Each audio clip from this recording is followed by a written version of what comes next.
ముఖ్యమైన విషయం ఏంటిది అని అంటే అసలు బీఆర్ఎస్ నాయకులను వెంటనే అరెస్టు చేస్తారు, అరెస్టులు జరుగుతాయి అని పెద్ద ఎత్తున ప్రచారం జరిగింది.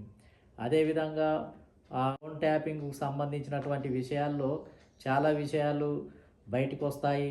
దాని తర్వాత అరెస్టులు పెద్ద ఎత్తున ఉంటాయి.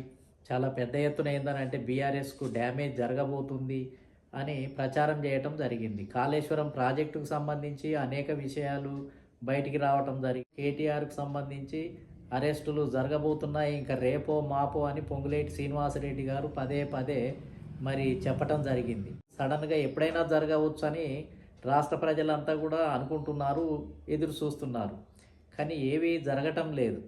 అసలు బీఆర్ఎస్ తోటి అంత శత్రుత్వం పెట్టుకోవడానికి అవకాశం ఉందా అంటే ఏవి లేవు. బీఆర్ఎస్ మీద ఇప్పటివరకు అన్ని మాటలే తప్ప ఇప్పటివరకు ఎలాంటి చర్యలు లేవు, ఎలాంటి దానికి సంబంధించినటువంటి అరెస్టులు లేవు. అంటే ఏదో రాజీ పడిపోయిందని కూడా కొన్ని వదంతులు క్రియేట్ అవుతూ ఉన్నాయి.